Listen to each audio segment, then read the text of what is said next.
State House has been allocated 12 billion for the year. If you take 12 billion, you divide by 12 months, State House has been allocated 1 billion per month. If you take 1 billion and divide by 30 days, you will find that State House has been allocated about 3.2 million shillings per day. Per day? Yes.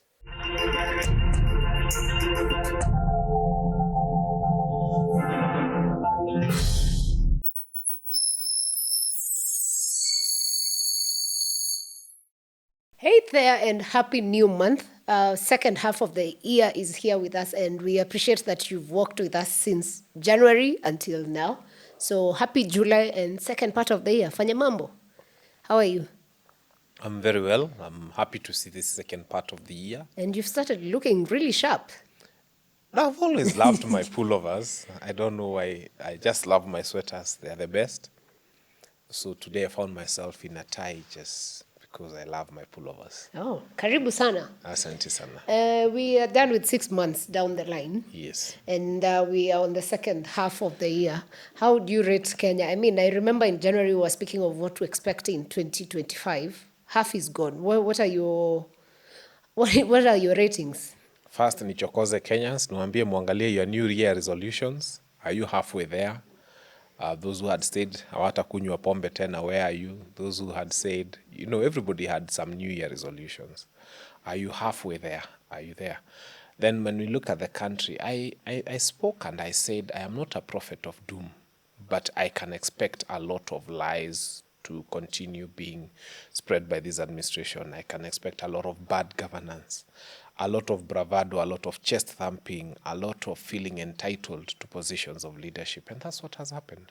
Okay, and speaking of that, last week actually, we had maandamano that unfortunately was supposed to be an anniversary of people who were killed last year, which was 60, and now we have another 16, according to Amnesty, that has been killed fighting for what they term as justice.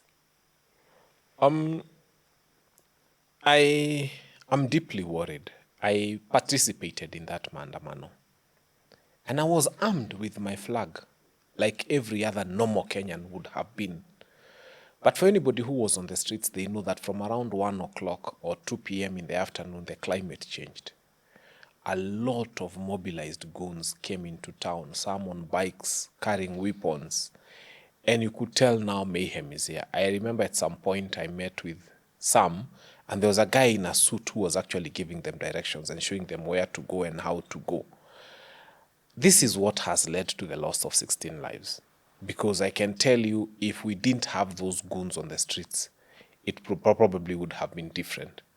But now it murkied the waters, it made things very ugly, and I think part of the reason why we lost such high numbers of people, and it's regrettable and unfortunate, and I give my condolences to the families, is because we had goons infiltrating that maandamano. But then the police are not spared out of this because, again, some people were shot bullets. Of course, I don't want to imagine goons had guns. Of course, that means they came from the police. And a week before, there was demonstration against police brutality. How long can this go on? And why is it that now it's naturally for them, it's let's do this thing? I think we keep talking about the result. Nobody wants to talk about the cause. I have seen they are now trying to prepare a bill to regulate maandamano. But nobody wants to have a conversation about why young people are going on the streets. They are not insane. They are not mad. They are not just stupid to risk their lives like that. It's not like their lives do not have a value. Their lives have a value. Their lives have a meaning to them and to their parents and to their siblings. What the government doesn't want to talk about is why are young people going to the streets? The government had 1 year to explain to Kenyans where over 200 young people who are still missing to date are. They haven't. And then when we go to the streets, we start discussing maandamano. If government had engaged young people in a conversation about where more than 200 young people who are missing are, then maybe we would not have had this maandamano. And now that this maandamano has happened, government is shouting about Saba. But they are not willing to have a conversation about the fact that now we have a young person. I want to remember his name. I saw him on the papers today, and the DCI was talking about him yesterday. Diangoi, yes. He's top of the newspapers on the front pages. I was looking at his face today. Where is Diangoi, for example? Yeah. So you cannot on one side tell people stop maandamano, but on this other side you continue doing the wrong things and horrible things that you're doing to young people, and then you expect them to keep quiet. So let's not address maandamano. Let's address the cause of maandamano. But my question still, why are police violent? And remember, just immediately the following day after the maandamano happened, we had the CS of Interior giving orders of shoot to kill, which has not gone well because he even had to retract his statement the following day. So has it that the police have felt so empowered and allowed to kill that life is not sacred anymore? That's not the accurate position. I think if you want to understand maandamano well, I bring to you the image of a young man who just got into town to do maandamano.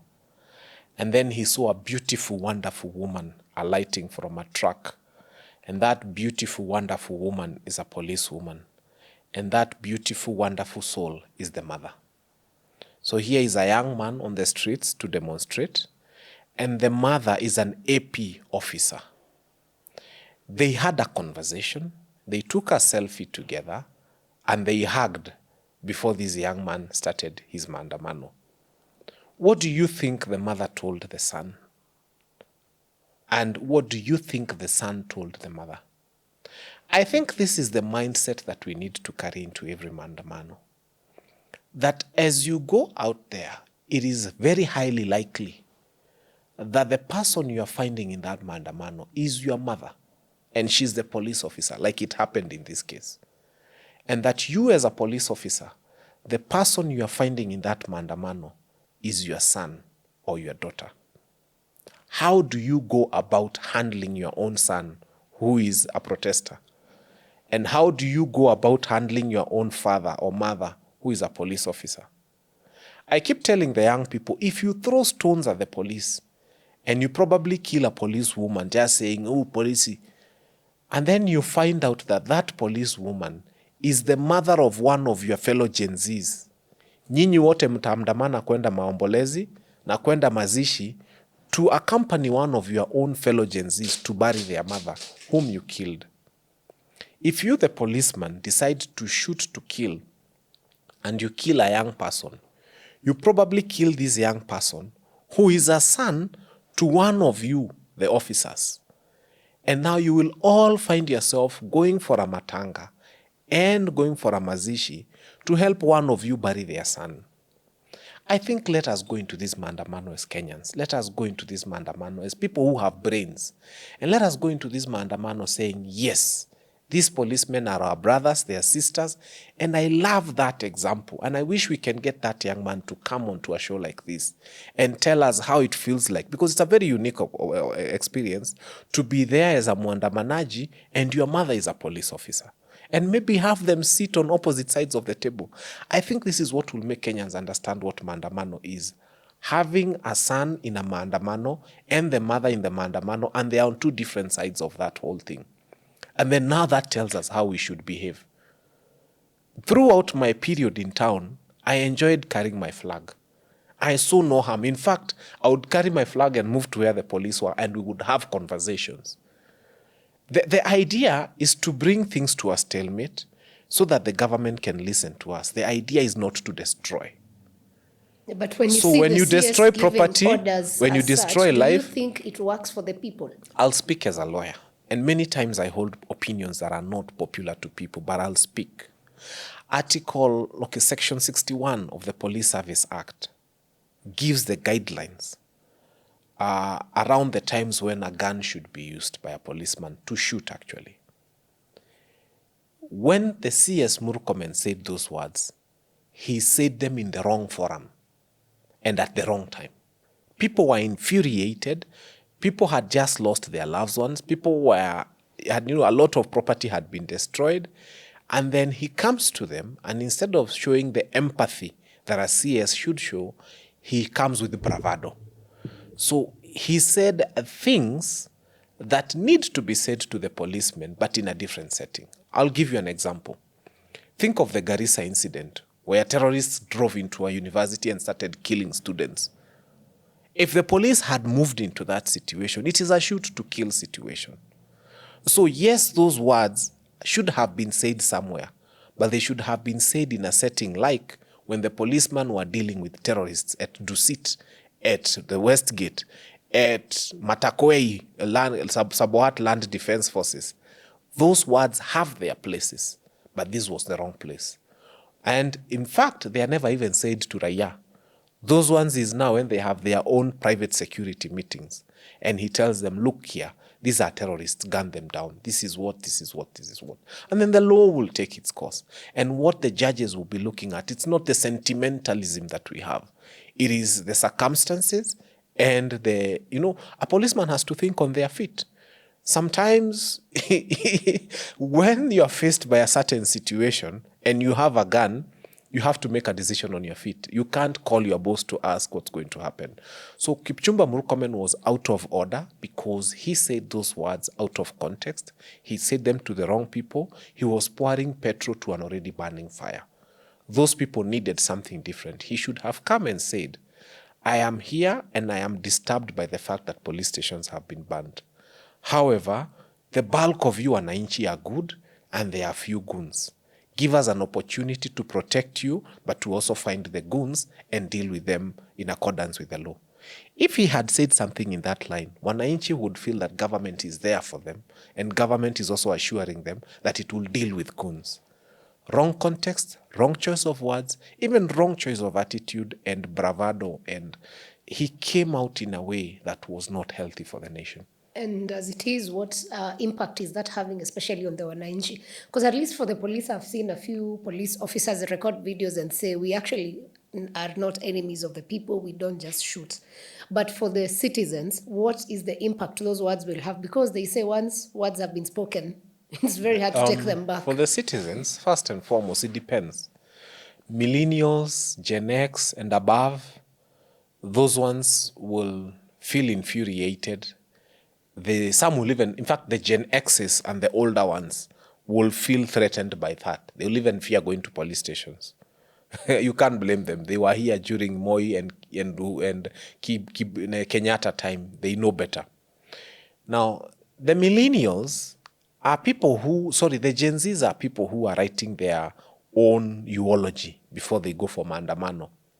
These are people who are booking a fridge space. In fact, they called a mortician. They made her very popular. They paid some money as a deposit. And they told her, usinieke kwa fridge baridi sana na kuanga na asthma. And all sorts of interesting things. Is this the generation you want to threaten?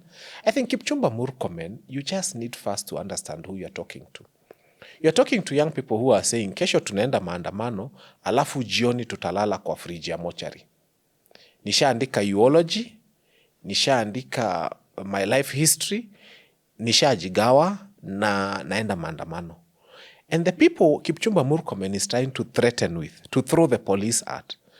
When we were watching the TV in the 90s, the GSU used to beat up people and they were really feared. Fanya fujo uone.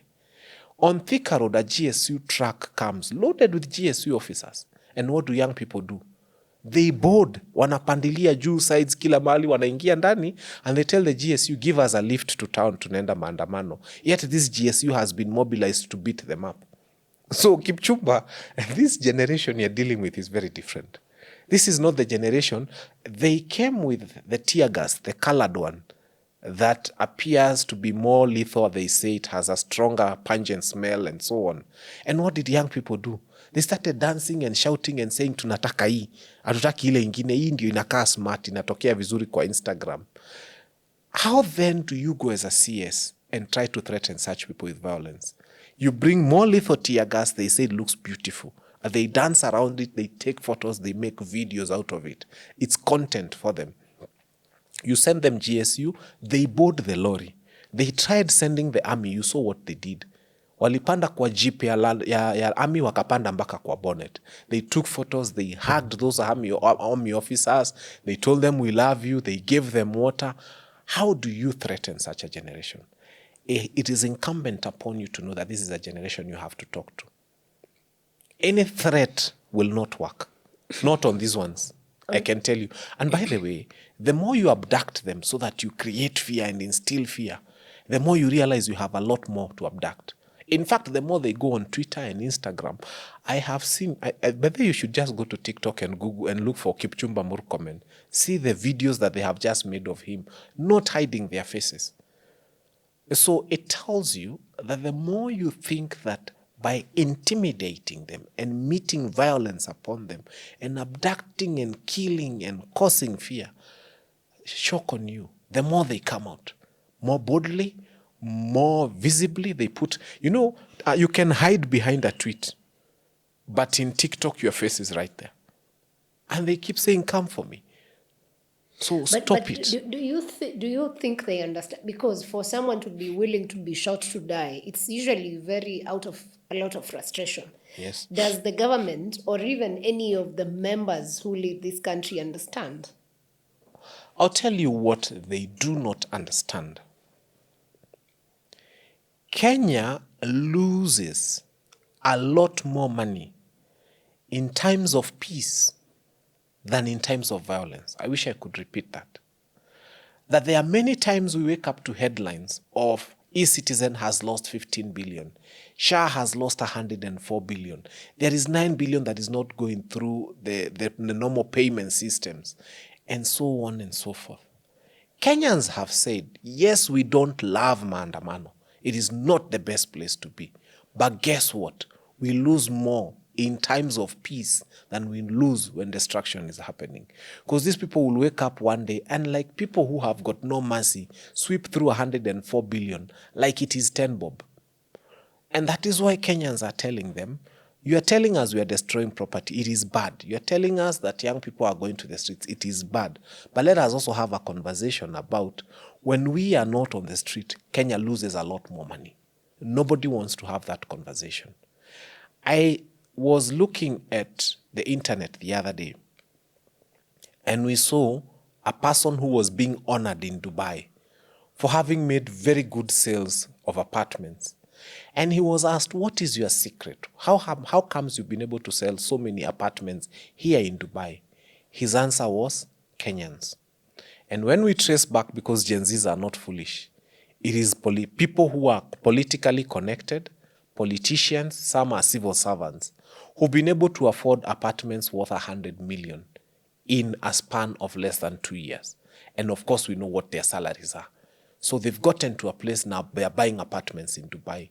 So when you tell young people that they are frustrated, mtu hana kazi, they can't raise 10,000 shillings a month from all corners. And there is a horrible, horrible creature calling themselves a leader, buying apartments in Dubai.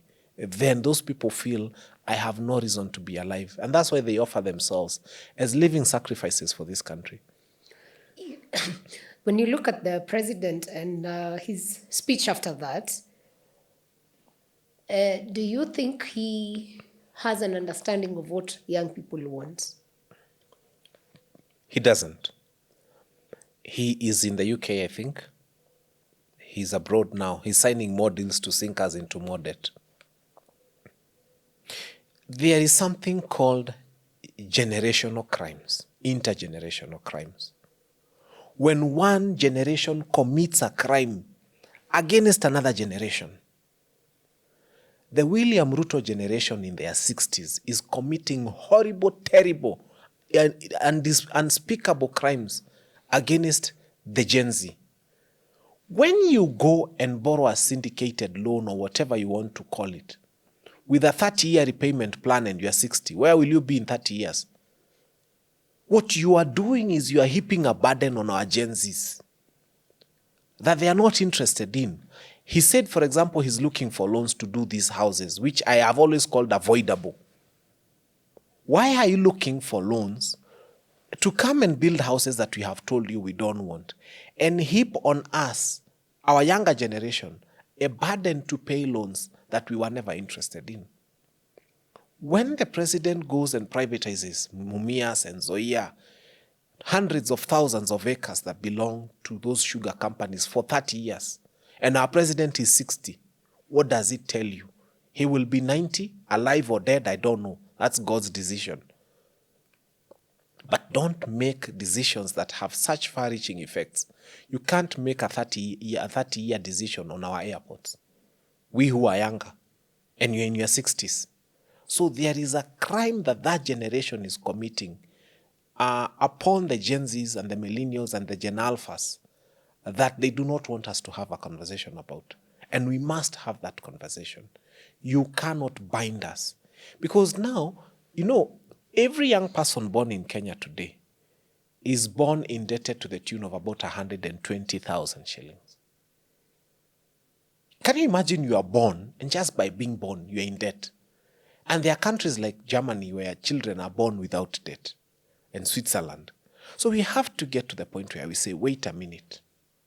We are not going to allow our children to continue being born indebted. Yani unazaliwa na mzigo, na hiyo mzigo hujui ni ya nini. These generations are committing serious, grave crimes against the younger generations. And that's why we are stopping them. Now, you've said that we must have that conversation, which is why we keep talking in various places. But from the presidential space, because the president leads a country, from where he stands, how are we going to have this conversation? He has refused to listen. And that's why Kenyans have engaged him in a conversation he listens. Have you discovered that there is only one conversation to which William Ruto responds appropriately? One term. That touches him. That goes to his soul. And every time he hears one term, he realizes you are communicating to him. But when you speak affordable housing, you speak SHA, you speak airport, you speak privatization, you speak an end to debt, you speak an end to abduction, it doesn't touch President William Ruto. And that's why he doesn't respond appropriately. You saw him even speaking off the cuff and saying, munataka niende wapi, munataka niende vipi. Because that is close to his heart. But when you tell him that young people are being abducted, he doesn't give you a response that comes from his heart. And that's why we've decided, instead of now speaking to William Ruto about abduction, about killing, about extrajudicial killing, about the rights of young people, about not shedding blood, about all these other things that he doesn't want to listen, let's speak the language that William Ruto understands. Tell him he's a one-term president. He understands that language. He responds to that language. It gives him sleepless nights. It's the only language that he hears. But by the way, since he said all he's hearing is Ruto must go and one term, and he asked, how do you want him to go? Essentially, what did he mean? It's simple. Because constitutionally, he knows after every 5 years there must be election. He even quoted that. Yes. So what do you think is the message he's trying to get from the people? Because he said destruction cannot be the way out. How do we want him to go? One, constitutionally. That has to be very clear to him. We also love this country, and we shall do everything to protect it from anarchy. So yes, we hate the fact that we have to wait for 2 years, but for the sake of respect of our constitution, we will wait for 2027. And then once we defeat him at the ballot in 2027, because many Kenyans will not vote for him, at least they know who they will not vote for. How will he go? Leave State House, go through Westlands, then go up, there's Limuru, then go up, you'll find Naivasha there, Gilgil, Kikope, Nakuru. After Nakuru, there will be Salga, Band Forest, and then Sugoi. That's how he'll go home. We're just drawing the route map for him. He will go home. But there will be no anarchy. We will do our best as Kenyans to wait for the ballot, to defeat him at the ballot, and then show him the way home. Personally, my interpretation was not even the fact that he doesn't know the direction to Sugoi. Everyone knows their direction home. Mm-hmm. I think his question was, you want me to go, but we have 2 years, and I have to do what I have to do in that office. So probably for those 2 years, if you were the president, what would you turn around? Because I imagine that is what he actually meant. I might be wrong. Stop renovating State House anymore. It's not important. It's not important to keep renovating State House. This is the first time after waiting for more than a year when so much money was being allocated to State House, they finally discovered they could raise 1.2 billion to take interns, medical interns back to school. We just needed very little for medical interns. So State House, Harambee House, there are those things that are important to him that are not important to Kenyans. We don't live there, don't use our money to fix that place. Then you renovate na wajenzi wakisema wanataka kuja State House unasema utaki wageni. You know, when you renovate your house you want visitors. So we're just saying stop it there. Okay? Stop borrowing anymore. Stop the stealing. You know, we don't want to hear any more losses. Make sure work. Bring back the university funding model that was working. There's just everything that has gone wrong. So, and then if possible, resurrect the young people you've killed because there are too many and there's so much blood on your hands. Then maybe Kenyans will begin listening to you. Why do you think? Because I feel like the president hasn't addressed the deaths of the 60 Gen Zs who died last year and the 16 that have been reported dead. Why is the president silent when the young people are dying or being killed by the same people? Because it's the forces that he commands. And there are over 200 that I remember IG Kanja going to parliament and saying they don't know where they are. Yes. As I told you, it is not close to his heart at all. And if you want to know that this government is behind the abduction and killing of Gen Zs, we've not had a son of a politician very close to the president, apart from Justice Muturi, who's been abducted or captured or disappeared or missing. Yeah? I mean, the day, if it was a normal thing, those abductors hawajui kwa Sudi, they pick one of his sons. Hawajui kwa Farouk, hawajui kwa all those other politicians. So it's not an accident. But as I have told you, when you want William Ruto to respond to you, if you speak about health, say one term. If you speak about schools, say one term. That will make him address this one term thing. He just might mention schools accidentally. He just might mention health accidentally. Because those to him are accidental things. The most primary objective for him is getting a second term and staying in power for the next 2 years. You know, when you speak about abductions, I've just seen a video online that someone was abducted yesterday night somewhere in Ruaka. And when Amin was addressing the media yesterday on the missing Diangoi, he said he does not know where he is. When the head of DCI actually says they do not know where a Kenyan is and they don't look they're concerned, what does it mean for us? Because now, if Fanya Mambo can disappear today and DCI cannot trace, then who can? First, remember the family said that DCI had visited the home of Diangoi. Yes. And DCI had already declared this young man a person of interest in their investigations. They had even said the reason they were looking for him was that he had posted a poster on his pages, social media pages, for the activities that would happen on the 25th. The reason why DCI is abducting these young people is to instill fear. And I'll tell you why. If today I decide to put a timetable on how I'm going to spend my maandamano, I'll go to the streets, I'll dance on the streets, I'll eat. After that, I'll walk on State House Road. If I put that list and you moved to court, what would you tell the judge? They have absolutely no case. But because it threatens them and their positions, the only thing they can do is bungle him into cars, take him around, mistreat him, do all sorts of things to him just to make him stop posting such things. Otherwise, for any person who's committed a crime, go and steal your neighbor's chicken. They will not abduct you. Utaambua kuja police station uandike statement. And then they'll put you in a cell. They'll take you through the normal process. You might end up in Langata Women's Prison for having stolen your neighbor's chicken. But when you post on social media, that's where they draw the line. They forget the whole procedure. And then they engage that gear two, which is threats and intimidation. And that is the state that we are trying to move away from. Okay. Something else that was very critical on the Maandamano day is that police stations were burnt down. There was a court in Kikuyu.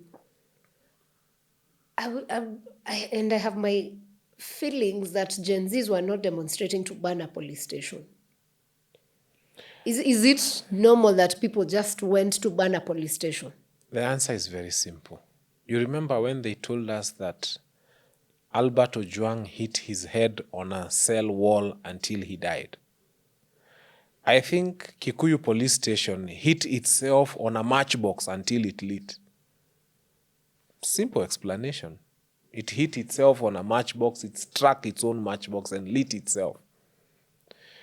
The leader of majority, the National Assembly, went there and said how they wanted to kill his 105-year-old father. But then, what he doesn't tell you is that the police were able to stop the goons from attacking his older father. But the same police were not able to stop the goons from attacking the police station where they work themselves. Yani, when it is personal, when it is about a very important Kenyan, the leader of majority, oh, the police have power. Oh, they are mighty. They crush the goons. But when it comes to public property, including a court in Kikuyu, where I saw the coat of arms banned, polisi hawana nguvu, bunduki haina nguvu, hatujui kustop. We can't. They only have power to stop people from killing Kimani Ichung'wah's father. That makes you understand something. The next thing I think I would say about it is, to tell a goon to rob a supermarket, any goon will volunteer. After all, they know they just need to go in and they'll come out with a fridge or a TV. It's the easiest way to earn a TV or a fridge. And because the fridge is too heavy, or I think the ID is heavier than the fridge, so they throw away the ID as they go because it is too heavy and the fridge is lighter. So they carry the fridge, they leave the ID, it's too heavy. And those young people, if today you tell them to rob a supermarket, they would run there because they are thinking of what they will come out with. If you tell them to go and break into a police station and burn it, now you are not telling them, no. Now you are giving them an assurance. You have to tell them, I am so and so. I have the power to protect you. You will be safe when you're going in. You will be safe when you're doing it. And you will be safe when you leave. It takes persuasion. It takes assurance to tell a young person that you can go into a police station. And who has got the power to give a young person assurance that once you go in, you will be safe? Your guess is as good as mine. Because hakuna raia, mimi sahi hata nikita young people hapa 500, hata niwapatie 10,000, they'll be like, Fanya Mambo, now you want us to die. Hata chokora, even a madman anakwambianga huko ni police.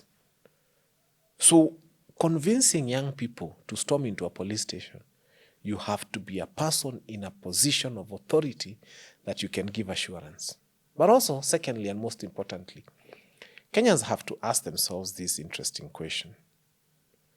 Every policeman who owns a personal vehicle, and many of them do, when they usually come to work, where do they park their personal vehicles?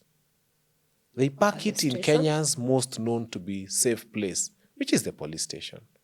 So every policeman who, and we know there are some cars that are police compliant, a Fielder, an NZD, a Premio. There are those cars they like, Axio. We know the cars they like. They're usually parked at the police station. Some even own pro boxes. But on this special day, they forgot. Somehow in the morning, they forgot to drive their cars to the police station. Gari haikuwa inaguruma, zote ni kama terminal ni mbaya, so they took a border. And that explains to you why in Kikuyu and in Dagoretti South, my constituency, GK vehicles were lost. Gari za raia, including a school bus that was parked in a police station, were burnt. But there is no single policeman who lost a personal car. Now Kenyans, open your eyes. Hiyo siku polisi hakudrive akapark kwa station. Hapana.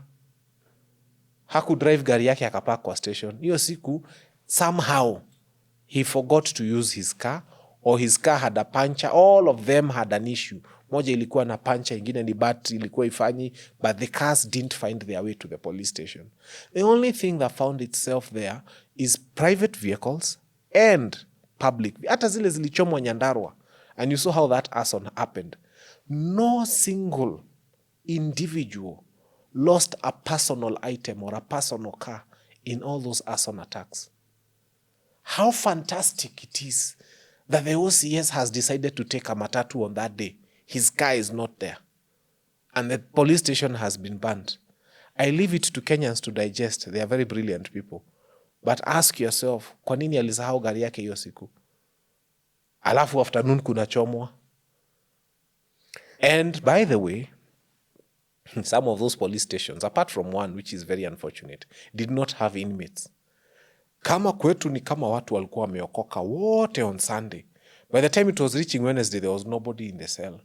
It's a good thing. I pray that our Dagoretti will always have a position where people are so good, they are so saved, they are so not criminal, to the point that our cells are empty every time because there were nobody in the cells. On that day, conveniently, and then the cells burn. Are we clever? Are we foolish? Maybe. I don't know. That's a very interesting perspective. And wow, okay. Why is it that the former ex-deputy president is being blamed for the chaos? You know, I don't envy Rigathi Gachagua. When Rigiji was in government, they blamed him for all the failures of government. They said, oh, we are not be able to push our agenda. Our deputy president is tribal. He's doing tribal mobilization. He's an evil man. They called him a black man with a black heart. That's what they called him. They even said the reason they are not able to do roads is because Rigathi Gachagua was in government. So they pinched him. They threw him out of government. So when Rigathi Gachagua left government, we would have thought that immediately we start seeing roads, we'll start seeing hospitals, we'll see a whole lot of national cohesion, we'll see. He left government, and government is still not delivering. The problems of government are still there. This government will always blame every other person apart from themselves. How is Rigathi Gachagua, for example, in charge or responsible for the death of Albert Ojwang? Albert Ojwang was abducted from their home by DCI officers. He was driven 400 kilometers to Nairobi. He hit his head on a wall, as they say, in a police cell. He died in the hands of police. We saw the videos at Mbagathi District Hospital. The police have their hands right in it. The following day, demonstrations occur. Because of them killing Albert Ojwang, they still blamed Rigathi Gachagua for the demonstrations that were as a result of the death of Albert. That is the regime we are dealing with. 25th of June was happening because of 25th of June last year. The government had 1 year. And part of that 1 year, walikuwa wametoa Rigathi Gachagua kwa serikali. So they had 1 year to do something for young people so that upon the anniversary of 1 year, they can come and say, this is where we have gotten government in resolving your issue. Government had gotten nowhere. They still come and blame Rigathi Gachagua. This is a government that is looking for scapegoats. But they don't want to deal with the problem. And the problem is themselves. Now we are praying that we find Diang'ui alive. We are praying that he be found and presented before court if there is a crime. The reason they are not presenting these young people before court is because there is nothing to write on the charge sheet. That's the only reason. Let me tell you, if today you are caught on camera stealing from a bank and running out, oh, you'll be in court tomorrow. They have something to write on the charge sheet. But right now, there's nothing to write on the charge sheet.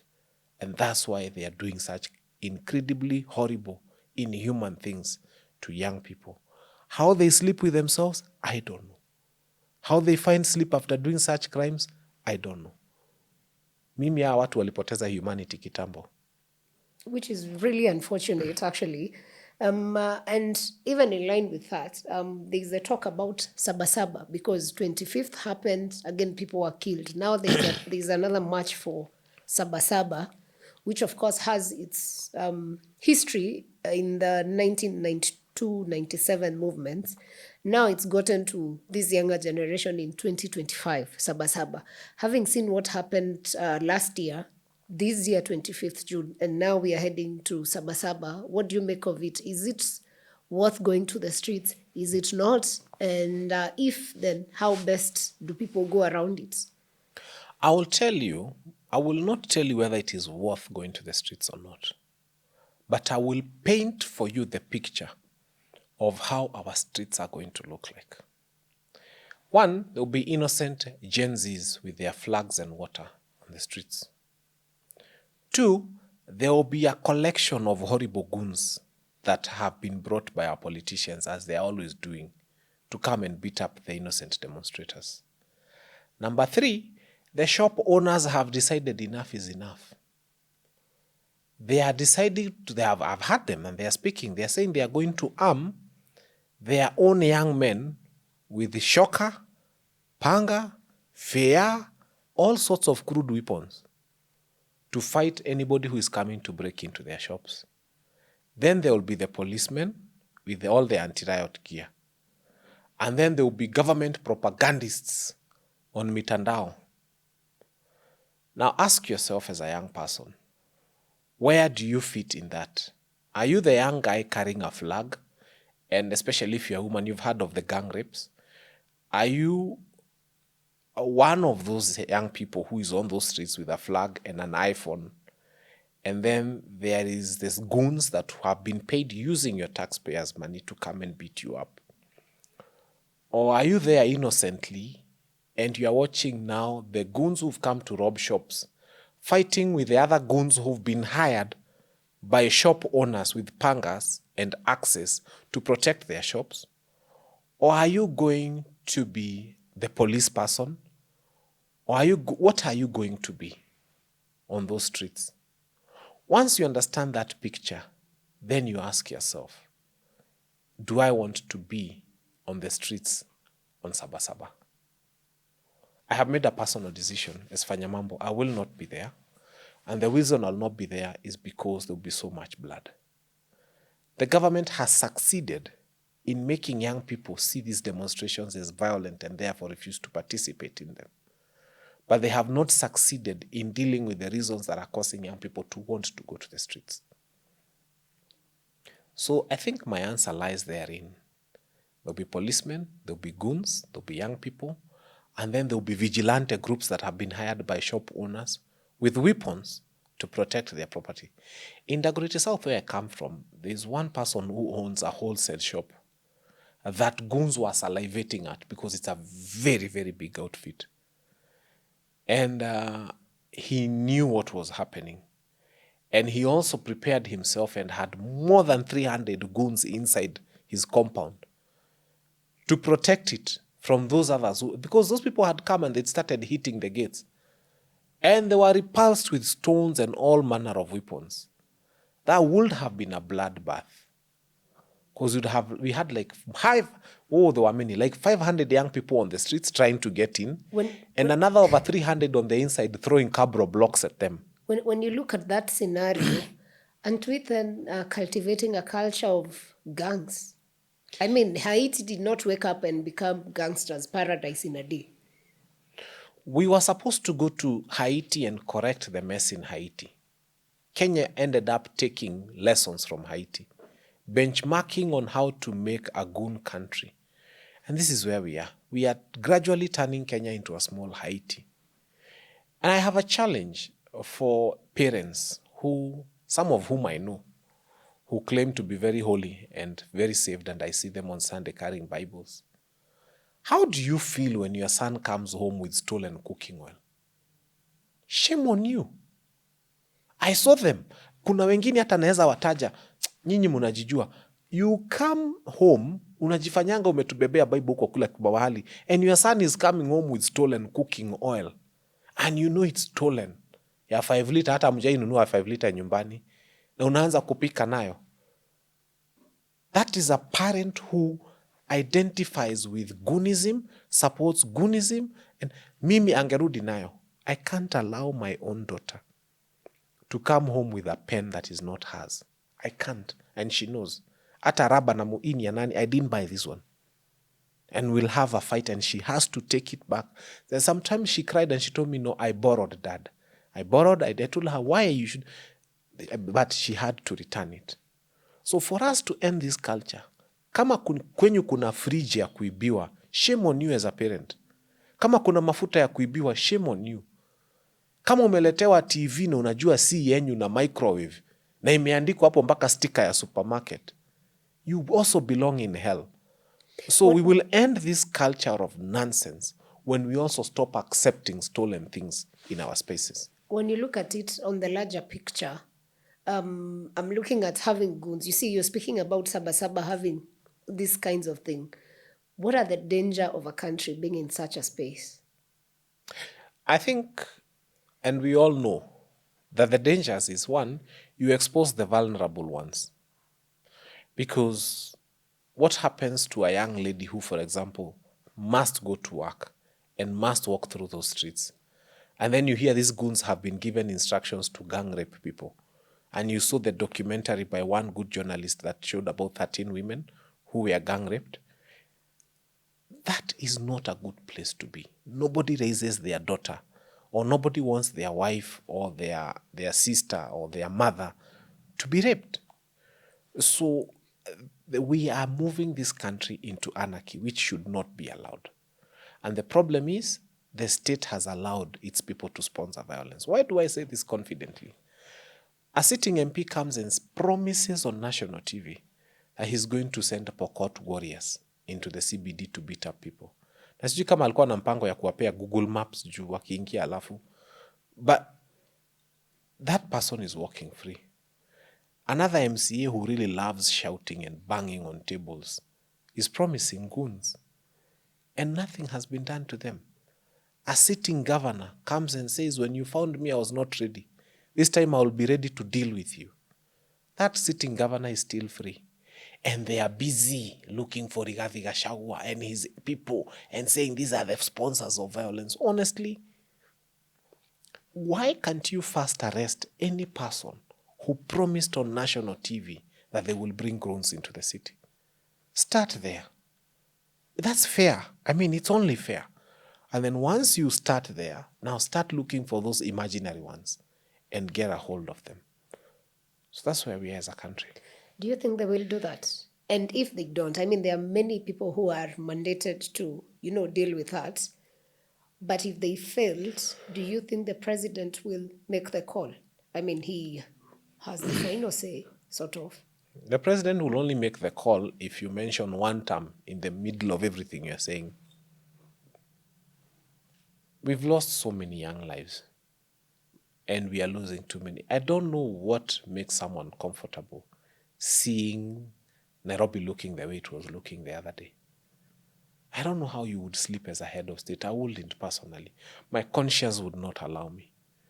And that's why I would do everything possible to make sure that these young people are addressed and you meet them at their point of need and you get to know what really pains them. Because for someone to get to the point where they write their eulogy and pay up a mortgage deposit, a mortuary deposit, it tells you that that young person has gotten to the end of life. And it is not normal. When you see, if you want to know things are bad, when you see a young man wielding a panga and chasing a policeman who has a gun, and we are thinking it's normal, it's not normal. Huyo ni mtu amefika mahali ambapo hatufai kufikisha watu. Let's get back our humanity, and it is possible by having the right conversations. Okay. And we shall keep having them because if we stop, then the country will not head in the right direction. Interestingly, today is 1st July when the budget of the country or the years, the government's year begins. What do you make up of the proposals that were taken in so far, and what are you looking forward to in this second half, budget-wise and economy-wise? One of them is the proposal to almost double the taxation on imported motor vehicles. Most of the cars that come into this country are not luxury. Most of them are utility vehicles. They are vehicles that move the economy. Someone is buying a pickup, someone is buying a van, someone is buying a 650cc car to use for taxi business. When you double the costs of those vehicles coming in, there's one thing that this administration does not understand. What happens is people they are thinking, unajua ujinga haina dawa. They are thinking because we are making 10 shillings from X number of cars that have come. If we double the duty, we shall make 20 shillings from the same number of cars. You are wrong. What Kenyans do, they start going to the junkyards. They start looking for those old cars that are still here, wanaanza kuzifufua. Now you have more carbon pollution, you have more vehicles breaking on the road, you have more accidents because these older vehicles are prone to, mguu inaweza chomoka, you are exposing Kenyans now to the risk of even trying ujanja zingine za kwenda Tanzania. Unakuja na gari imeandikwa number plates za Tanzania. Every 3 months you have to go across the border. Kenyans will look for ways to adapt within the means that they have. So we have budgetary proposals that are, to say the least, stupid. Completely and totally stupid. I'll tell you, this government has given us raw data telling us how the economy has grown. But they were also keen to tell us how cement production has gone down. I don't know whether you've noted that. That Kenya is producing 750,000 metric tons less of cement. In simple English, Kenya is producing, unaona kale kamfuko ka 50 kg bag, Kenya is producing 15 million less bags of cement. That is 2024. If you compare the cement that was used in 2023 to the cement that was used in 2024, in 2024 we used 15 million less bags of cement. Cement is one of the biggest indicators of economic growth. Now, 15 million bags less of cement in a time when we are doing these horrible avoidable houses. It means that, in fact, if we were not doing these avoidable houses, then Kenya would even have used maybe even much, much, much less cement. Now, each bag, behind each bag of cement you see, there is a fundi na mtu wake wa mkono. So a fundi maybe in a day will do 2 or 3 bags, at most 5 bags. Maybe anakoroga kwako nyumbani, or they're making repairs to your sitting room or your bedroom, or you're building a sty for your animals. So when we say we are doing 15 million less bags, if you divide that by 12 months, it's about 1.2 million, roughly, bags per month that are not going out there. And if one fundi to say many very hardworking, if one fundi would use 5 bags in a day, then you can divide 5 bags, you can divide 1.2 million by 5. And you'll see how many fundis are losing their jobs every single day of the month by us not having enough cement. So this economy is not doing well. It is doing terribly. And I don't know what will save us other than one term. Wow, you have a very interesting way of finishing. I don't know if you looked at the education sector, because that's key, and the budget that has been pushed towards that, and how do you feel about it? I have spoken about this before, that there is 3 billion shillings allocated to school feeding program. 3 billion has been allocated to 10 million primary school going children. I did my maths and took 3 billion and said, let's divide. Let's just even assume that the children go to school for only 200 days in a year, juu ya holidays na nini. Do your maths and you'll find that each child has been allocated 1 shilling and 50 cents for a meal per day. Let's take 3 billion. A billion has 9 zeros, my good viewer. So take 3 billion. Just take 3, add 9 zeros. And then divide by 10 million children. If you are there, you tell me the numbers. And then after that, I want you to divide that by about 200 days. Utakuta kila mtoto amepatiwa about 1 shilling and 50 cents for a meal per day. Hiyo sasa ni peremende yenye ilikuwa inaitwa core, ama ni part core, ama what is it? It's not even 20 bob. Yet, it's 1 shilling and 50 cents. Yet, State House has been allocated 12 billion for the year. Year tujahesabu hizi za construction. 12 billion. Now, State House, if you take 12 billion, you divide by 12 months, State House has been allocated 1 billion per month. Na hatujahesabu zile za renovations zenye zinapeanangwa ovyo ovyo. If you take 1 billion and divide by 30 days, you will find that State House has been allocated about 3.2 million shillings per day. Per day? Yes. 3 points? No, 32 million shillings, sorry, per... Okay. It's very simple. I wish I had my calculator here. Help me. You have your calculator. Let's do this together. In fact, take 3 billion. I'll even give you the calculator. No, just put it. I don't know how to use iPhones. Just try. 3 billion. It's 3 plus 9 zeros. That's yes, all. I'm just saying I hope it didn't get off the screen. Yes, 9 zeros. Good. Yes. Now divide that by 365 days. 365. That gives you 8.2. 8.2 what? That's million. No. Yeah. Did anyone do? 3 billion. Yes. 3 has 1, 2, plus... 3, 4, 5, 6, 7, 8, 9. Yes. Yes. Divide by 365 days. Yes, that's 8.2. 8.2 million? Yes. Per day. Yes. Now I want you to divide that by 24 hours. Oh boy.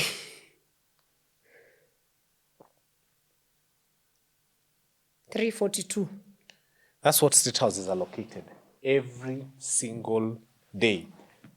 So, and then the children of our country, 10 million of them, each has to take 1 shilling and 50 cents every day.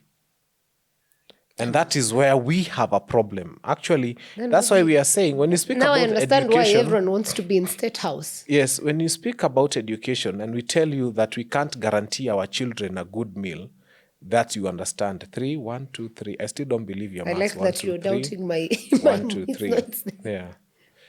Divide by 365. Yeah, 8.2 million. 8.2 million. For a moment, I thought is my what is calculator... allocated to State House every day. 8 million. 8 million every na kuna watu day. wangapi huko?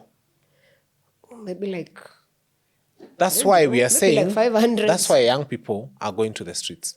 It's not for any other reason. It's because there is a gluttonous allocation of money towards leadership and very little to our people. They said SHA is working. I told them fair enough. Then what we are going to do is because I support you, it is working, we remove all our MPs from the private cover they have and put them all on SHA because SHA is working. The day you will know SHA is working is the day all our members of parliament will cease to be on a private cover and be on SHA.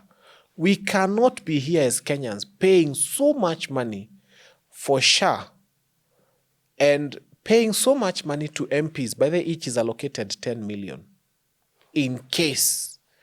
That's their medical cover, to the tune of 10 million. But it is us who pay.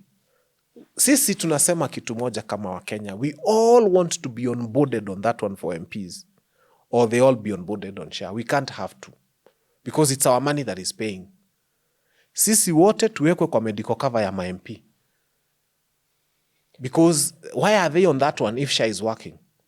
Ama wote waekwe kwa SHA. We agree. We just agree. Because hata mkisema, oh, it's being deducted from their salary. Who is paying their salary? It is us. So sisi tumesema kama Wakenya na ifikie serikali tukufu ya Kenya. Either sisi wote kama Wakenya tuingie kwa medical cover ya MPs, ama sisi wote tuingie kwa SHA. It can only be one for the whole country. We are all equal in this nation. Me, I'm still thinking what 8.2 million can do. If in we a are day. to allocate, yes. Na kuna zingine zinatumiwa sasa, you know? Like if we are to renovate, say, a hospital like KNH, or even buy the radiotherapy machines or the cancer machines, how much would it cost? Just put it this way. We have government hospitals right now without paracetamol. How much is a pair of Panadol? It's about 20 shillings. So when you have 8 million, how many paracetamol would you provide to how many hospitals? Sai kuna hospitali hazina paracetamol. Sasa ndio wameanza kucampaign kusema BCG imerudi, the vaccines are back after this American billionaire gave us some 3.48 billion for our hospitals. So we are in a tight spot as a country. I mean, we will see what CS Duale will do with that. I mean, we have at least, okay, something positive that I have seen happen yesterday was actually the medical interns are finally getting. But why are we talking about it internships. finally happening? Because we've never had a situation where they had to stay home for a year. Yeah, because they've stayed for a year and it was frustrating. Now, at least when we see progress, we are like, okay, maybe some sense is going in. Because we should never be in that situation in the first place. We have a lot of incompetence because we are still doubtful. They've still not confirmed to us whether our children are doing exams. Is that true? Yeah. They told us they've allocated 5.9 billion for exams for all the children in the country. Again, look at it that way. All the children, by the way, high school children are about 3.9 million. Primary school children are about 10 million. So total we have 14 million. 5.9 billion for their exams. Okay, the candidates are less. Yeah, of course. But State House has been allocated twice that. The allocation was 890 million last week. No, that was for The renovation. Yes. Yeah. Kuna ile wanapeangwa sasa budget ya kurun every day. For me, the most interesting was that renovation was coming in the last 2 weeks of where No, the it year is ends. always being renovated. State House is in a constant state of construction. By the way, why do you think it's being... okay, how bad is it that we have to renovate it every now and then? Maybe it's a genuine... There's no problem with State House. Or did Uhuru Kenyatta leave that... No, it's the same mathematics of a house that had been bought for 400 million in Karen and renovated for 600 million. Remember, that house was getting curtains for 10 million. The former DP's house, it was getting curtains for 10 million. Those are the same brains we are using. I keep telling you, some of the brains contained in some of the advisors to this administration, I wouldn't use their brains to cross Thika Road, leave alone run a country. If they gave me that brain and they told me this is what you need to cross Thika Road, I wouldn't use that brain because I would die halfway through Thika Road.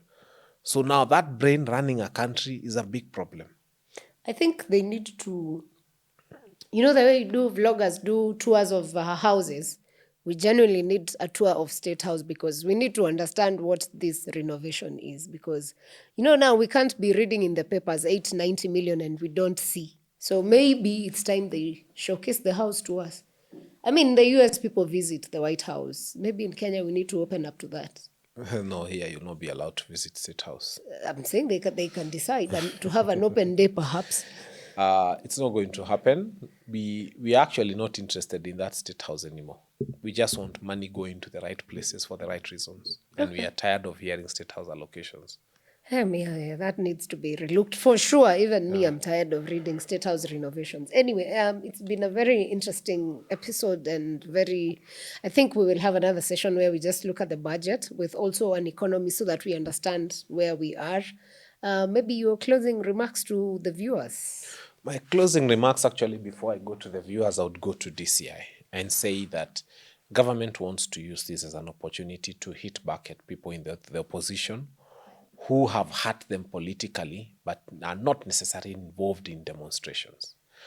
I want to urge the National Police Service to be professional, and this includes the DCI. Just make sure that the people you arrest genuinely are people who have been involved in one way or another in the destruction of property, in the destruction of police stations, in the burning of courts, and so on and so forth.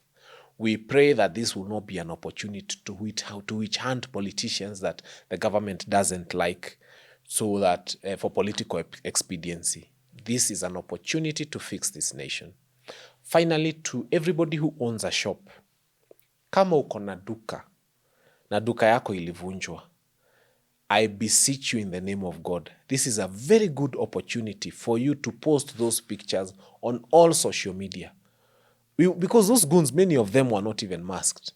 We want to see all those goons. We share. Na ukiona goon na ni wa kwenyu, unasema huyu ni wa kwetu hapa Kasarani ama place fulani. And then we get them all arrested. In fact, by the goon akiona picha yake ina circulate kwa mtandao hata atapotea. They will not have the courage to go and rob another shop. So one of the things we must do is we must rob them of their peace. And you hold the keys to robbing them of their peace. Post the photos of all those people who broke into your shops on every social media platform you have. Post the photos. That will help us. Yeah. All right. Thank you for watching this episode. Of course, we will catch you on the next episode. And as always, if you've not subscribed, do so. Remember, we're on Spotify. If that is where it works best for you on podcasts, go there and get this amazing show.